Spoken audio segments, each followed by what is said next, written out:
Alright, it's the first game of the new patch, and we're going to be playing Fafnir, the Gold Hoarding Dragon.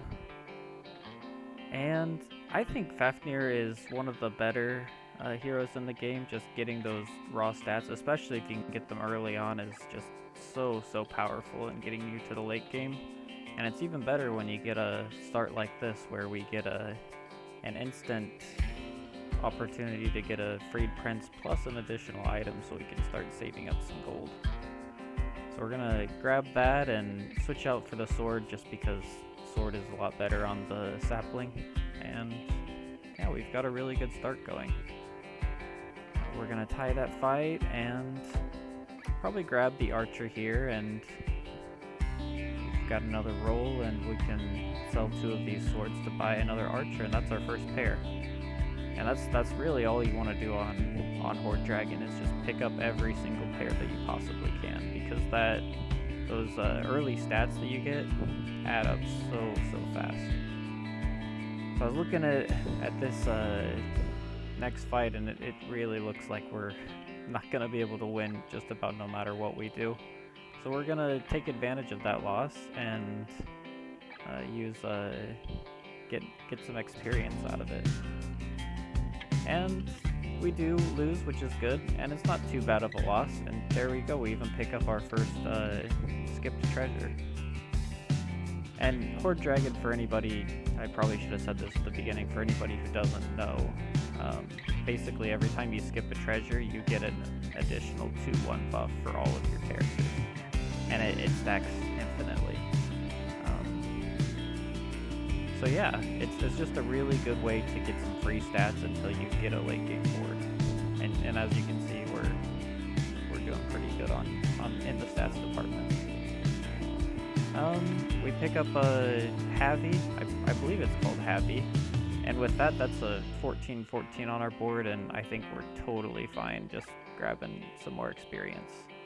And that's gonna put us 2 XP ahead, and really, that's what you want to do on heroes like this. You just really want to use those extra stats to push as much XP as you possibly can, and then get into your comp soon. So yeah, at this point, we're just gonna look for any sort of tempo units. The crab is great, even nerfed. I think it's still probably gonna be one of the better 4-cost units. And yeah, we're sitting really strong, especially since we're going into level 5 next turn.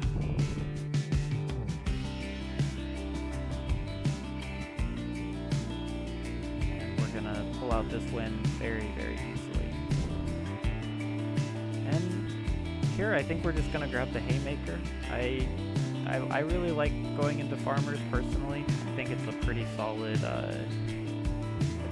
comp if you can get into it early, and Haymaker really helps with that. And we're also going to pick up the Klecknoris. I think when you get free XP, or not free XP, but when you get extra XP and you're ahead of the lobby, a Klecknoris is just so powerful. The 3/3 slay and just the ability for it to give you a level 5 cost treasure so easily, when you're actually ahead of the lobby, is just too good to pass up. And we've got lots of cats around, so we might as well grab these extra cats to start making it possible for us to transition into a hunter comp as well. And I think we're even going to sell down for this 3rd experience spell. And so there we go, we're going into level 6 next turn, a full 3 experience ahead of the lobby. And we're at the point where that second crab just doesn't matter anymore. So yeah, things are going really well despite the fact that we only have 1 Horde Dragon stack. We don't really need much more. We do lose a little bit of HP here, but now we're getting into 6, and yeah, things are looking up from here. I think I make a bit of a mistake here. I think I end up taking the wizard, the fire wizard, and the support wizard. I forget what his name is.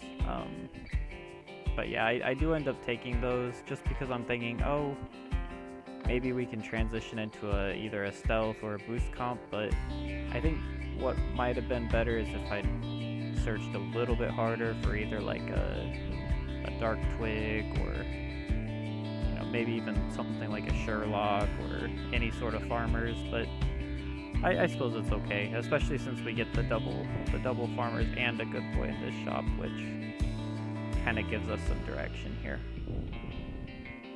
We're gonna go with the Fate Scissors, just because it gives you a little bit of security, and especially when you're playing good boys or farmers or something like that, where your front line is gonna be a little bit weaker, and then it'll scale up your back line. I think it's a pretty solid treasure. And yeah, we end up selling that Fire Mage right after we buy him, but at the end of the day, I think it's okay. And we're even gonna run the cats over the Clegg Norris just because we can get a little bit of extra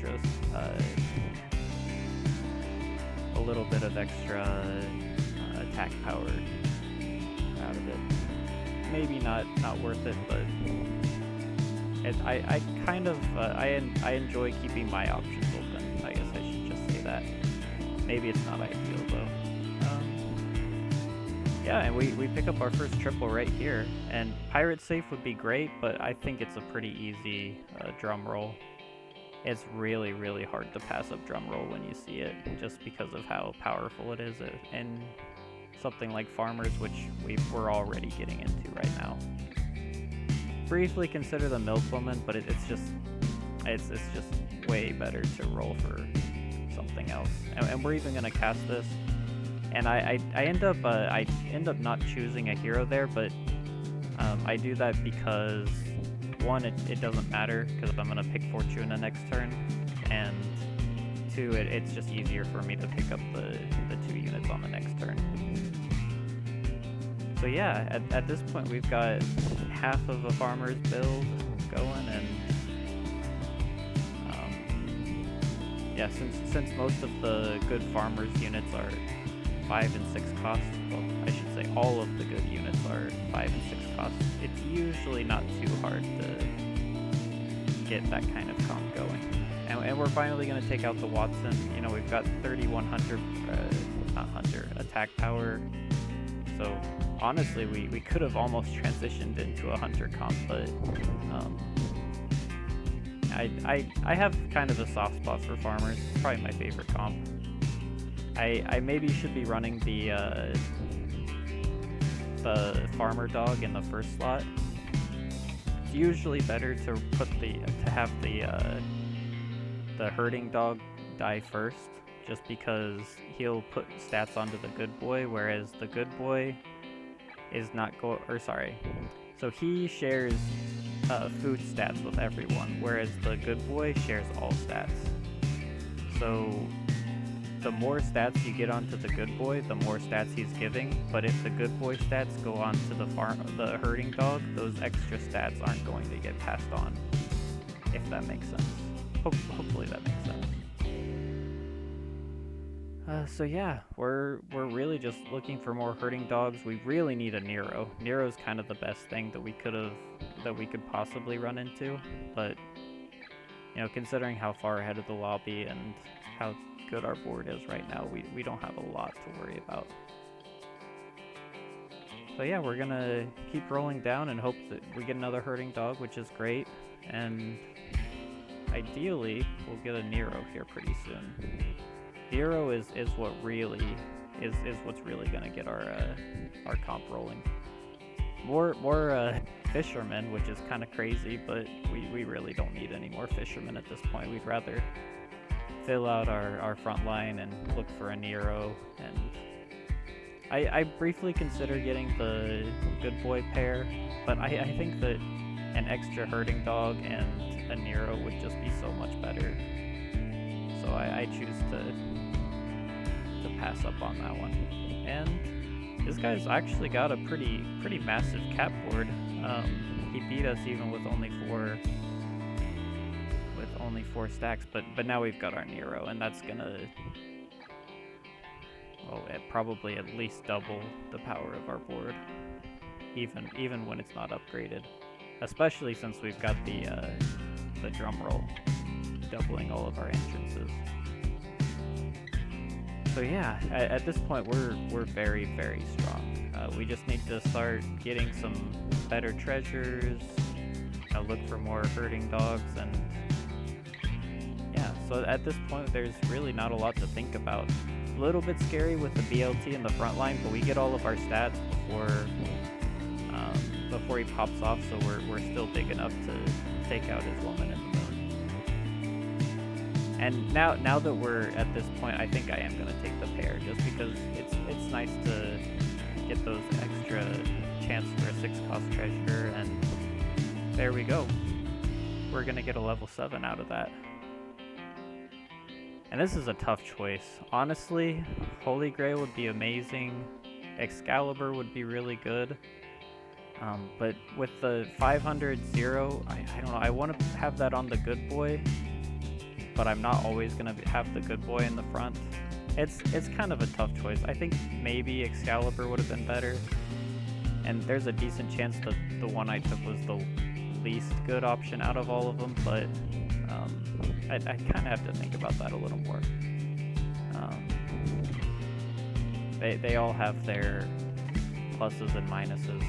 The 500 0 is great on the good boy, but at the same time it doesn't give you any health. And what we needed in that last fight was a little bit more health.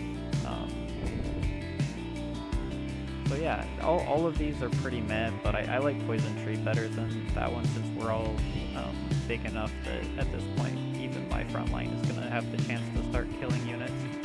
And you also have to think about who you're playing against, and we've got a really big cat board on the board, or a big cat board going. I'm going to lock for this double your dying breath just because of how big our good boy is. Getting doubled of a minimum of 300 is just way too big to pass up. And yeah, we're gonna throw that on our good boy, cast another one of these. This is a tough choice. None of them are good. I considered Icarus just for the +3 HP, but I think I am gonna end up going for Demeter, just because, on the off chance that this game goes a little bit longer, I can get some bonus stats. And it's really just this cat upgrade doesn't matter anymore. The triple is pretty pointless, so we're just gonna ignore this and see how this next fight goes. As long as we can get things to die in the right order, then we should be really strong, and things are looking pretty good so far. Getting lots of stats onto the good boy, and now we're gonna get 640 attack doubled onto everything, and that backline is just way too big for this cat board. And we're gonna end up taking him out and getting our first win on the new patch. So yeah, pretty fun game. Pretty normal, typical farmers game, but I'm kind of a sucker for farmers. So anyway, bye.